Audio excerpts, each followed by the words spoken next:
Have you ever sat in a quiet room, maybe early in the morning with a cup of tea in your hands, and thought to yourself, I don't have as many friends as I used to? Maybe some drifted away, others moved on, and sadly, a few are no longer here. And in that silence, you wonder, should I be worried? Should I feel lonely? Should I try harder to be more social? Well, let me tell you something that might surprise you. Just because you have fewer friends after 70 doesn't mean something's wrong. In fact, it might be one of the best things that could happen to you. Now, don't get me wrong. I'm not saying connection isn't important, it absolutely is. But what I want to talk about today is the freedom, peace, and power that can come when you stop chasing friendships out of habit, guilt, or fear. After 70, life gives you permission to choose peace over pressure, to focus on quality over quantity, and to finally learn how to enjoy your own company, without apology. So today, I want to sit down with you and gently challenge the idea that we need to have a wide social circle to be happy or fulfilled in our later years. I want to share 6 beautiful, empowering reasons why you may not need friends the way you used to, and why that's not only okay but something to celebrate. Let's start with the first one. And it's a big one. You've already done the hard work of relationships. Think about it. Over the decades, you've poured your heart into raising children, supporting a spouse, working with colleagues, keeping up with neighbors, and navigating friendships of all kinds. You've listened when you were tired, showed up when you didn't feel like it, and gave pieces of yourself away, again and again. And you did it with love, with duty, with generosity. But at this stage in your life, you don't owe that same level of emotional labor to everyone anymore. You've earned a bit of quiet. You've earned the right to slow down emotionally, to stop managing other people's feelings, and to create space for your own. Relationships can be beautiful, but they're also work. And the truth is, you don't have to keep working overtime in your 70s and beyond to maintain friendships that don't bring you peace. This is a time to be selective. To let go of the pressure to maintain every connection simply because of history or guilt.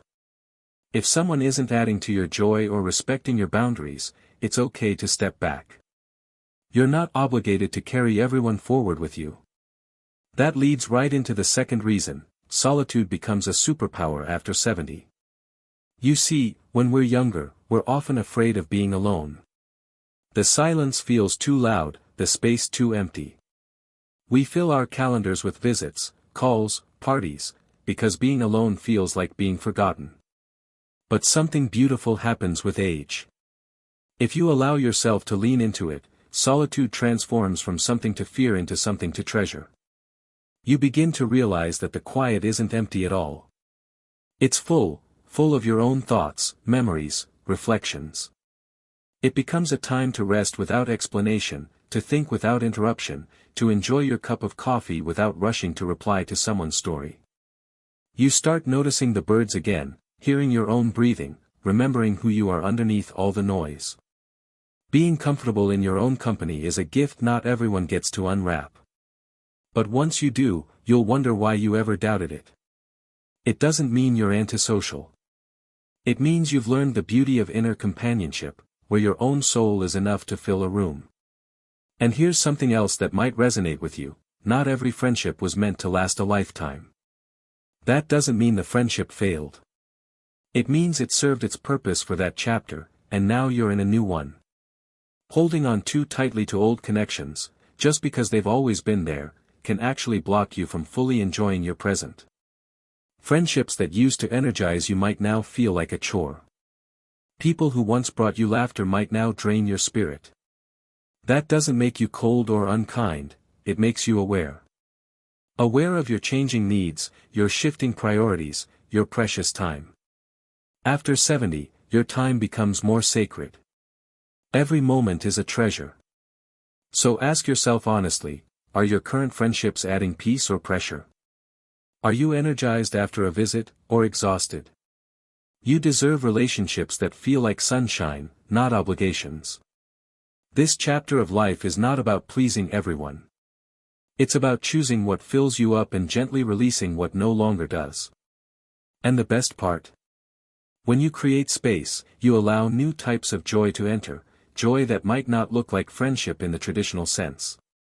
It could be the joy of discovering a new hobby, the comfort of a morning ritual, the warmth of reconnecting with nature, or the sweetness of memories that still make you smile. Sometimes, we think we're missing out when we're actually just making room for something deeper. So if you're sitting there wondering, is it bad that I don't have many close friends anymore? Take a deep breath. And know that not only is it not bad, it might just be one of the most powerful shifts in your life. You're not lonely. You're liberated. And if you are feeling a bit lonely from time to time, that's okay too. It just means your heart is open and ready. But instead of trying to fill that space the way you used to, maybe this time, you fill it differently. With stillness. With peace. With self-compassion. Now that we've gently explored this shift in perspective and the freedom that comes with embracing emotional space, let's continue this conversation by digging even deeper into what independence after 70 really means and how it can bring you more joy than you ever expected. There's something incredibly grounding that happens when you stop chasing the need to be constantly surrounded. Instead of noise, you find clarity. Instead of distractions, you discover meaning. And this brings us to another powerful truth. You finally have time to focus on what matters most to you. For decades, your life probably revolved around the needs of others. Whether it was raising kids, supporting a spouse, helping friends, or simply being that dependable person everyone leaned on, your time wasn't always your own. Now, you're in a chapter where you can ask yourself a very honest, very important question: what do I actually want? Maybe you've always loved gardening, or you've wanted to learn to paint. Maybe you're curious about starting a blog, or you've got a stack of books you've been meaning to read for years. You see, sometimes we think friends are the only path to connection or joy, but the truth is, passion can be just as fulfilling. When you stop feeling guilty for spending time alone, you unlock time and energy to pursue things that truly light you up from within. And what's more, there's a quiet confidence that builds when you start honoring your own interests. You no longer have to adjust to someone else's schedule or compromise your plans just to keep a connection alive. You wake up, and you choose what your day looks like. That's not selfish. That's self-respect. And here's another beautiful shift: after 70, you don't need approval to live fully. When we're younger, it's easy to tie our choices to the opinions of others. What will they think? Will I disappoint someone if I say no? Will I seem rude if I cancel? But with age comes a special kind of wisdom, the wisdom to realize that your peace is more important than someone else's expectations. You don't owe anyone your time if it costs you your energy. You don't have to explain why you prefer staying in over going out. You don't have to force small talk with people who don't truly see you. And that kind of freedom? It's rare. And it's worth protecting. It's a strange kind of relief, isn't it? That moment when you realize you don't have to pretend anymore.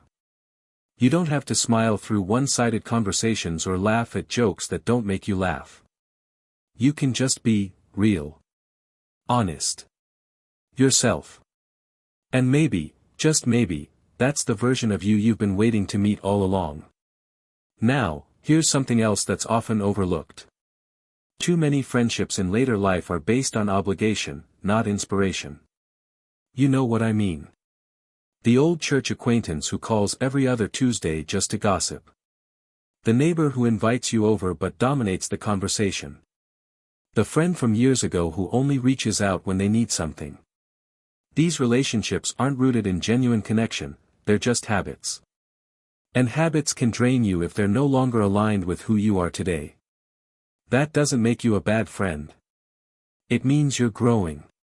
And part of growing is knowing when to release what no longer nourishes you. We're taught to hold on, to keep in touch, to be the nice person. But there's a difference between being nice and being kind to yourself. Sometimes, the kindest thing you can do is let go of what's heavy, even if it has a familiar face. This isn't about cutting ties with everyone. It's about gently loosening your grip on relationships that no longer bring you peace, and recognizing that it's okay to outgrow people. Just like seasons change, so do our needs, our energy, and our desires. And that's not loss, that's life unfolding the way it's meant to. And when you begin to live from that place, where you're no longer trying to maintain every friendship or prove your worth by how many people you know, something amazing happens. You become more open to meaningful connection, not just convenient company. That's the surprising part. When you stop trying to hold on to everyone, you make room for the right ones to come in. And sometimes, those connections don't look like traditional friendships. Maybe it's a kind conversation with a grandchild.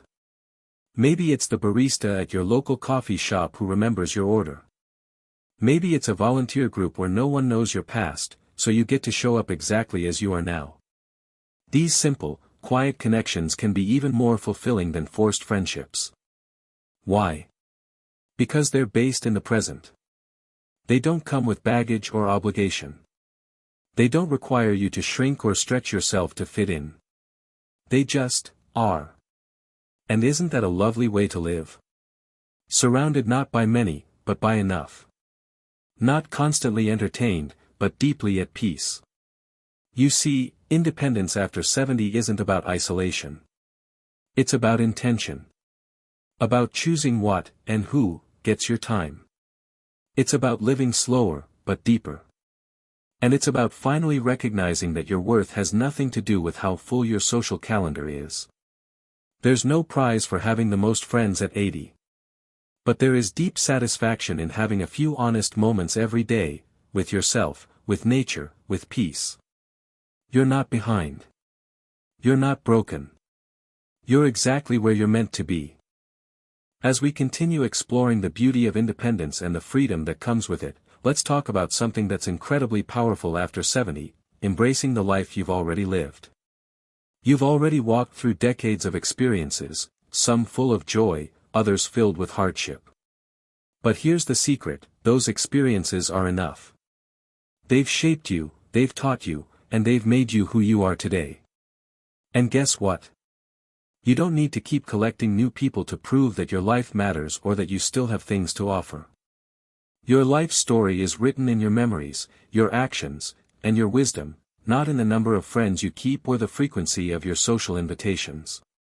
When you learn to embrace your past and the person you've become through all those years, you'll start to see that the need for external validation diminishes. Think about it for a second. You've lived through eras of changing styles, evolving technology, and societal shifts. You've experienced highs and lows, and every single moment has led you to this point, where you can sit comfortably with the idea that you are enough, no friends necessary. This is one of the most liberating realizations in your later years. It's the freedom to let go of the constant need for external approval. You no longer have to explain yourself to anyone. You don't have to live up to someone else's expectations. The only person you need to answer to now is yourself. You are your own source of value. Which brings me to the next reason why you don't need friends after 70, independence breeds creativity and growth.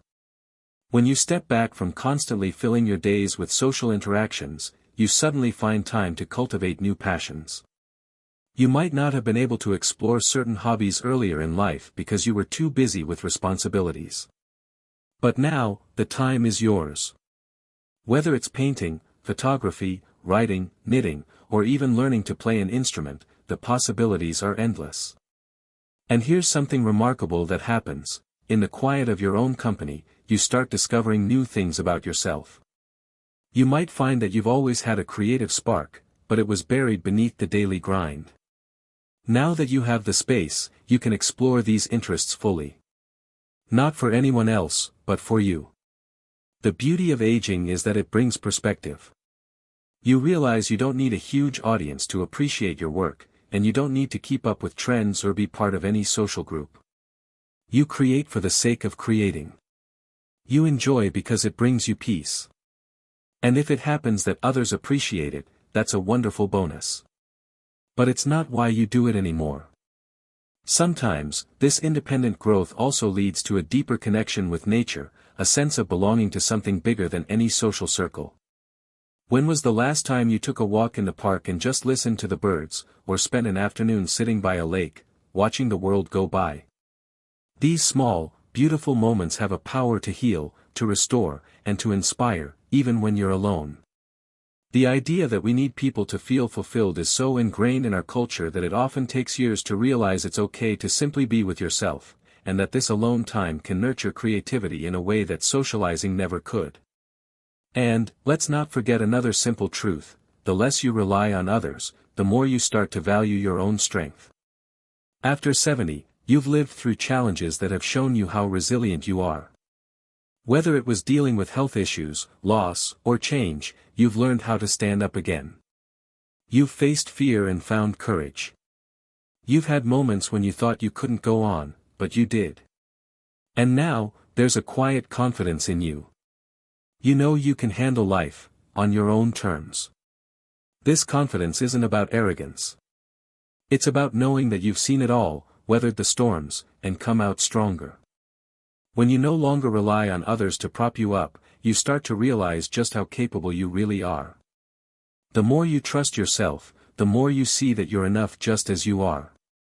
No social approval, no external validation needed. And here's the final, most empowering reason why you don't need friends after 70, you've learned the art of letting go. As we get older, we naturally start shedding things, old clothes, items that no longer serve us, or even relationships that were once important but no longer align with who we are now. And letting go is not a sad thing, it's freeing. Letting go of the pressure to maintain friendships that no longer serve you is a huge act of self-love. It's also a way of clearing space for the things that truly matter. As you get older, your energy becomes more precious, and you begin to realize that it's okay to focus on what adds to your peace. That might not always include people. It might include books, hobbies, or just spending time reflecting on your day. You get to decide what brings you joy. And in letting go, you make room for a new kind of connection, one that's quiet, peaceful, and deeply fulfilling. You start to realize that the most important relationship you'll ever have is the one with yourself. So, when you stop chasing after the need for friends, you find that the world doesn't become smaller. It actually becomes richer. Your inner life blossoms, and the world around you feels more vibrant. You're not alone, you're with yourself, in the most beautiful, peaceful way. Remember, you've earned the right to live life on your own terms. And in doing so, you'll discover that you're never truly alone. You're exactly where you need to be, doing exactly what you need to do, and creating joy in the ways that are right for you. Thank you for sharing this journey with me today. Let's continue to embrace independence, peace, and the beauty of aging with grace and joy. Life is meant to be lived fully, on your terms.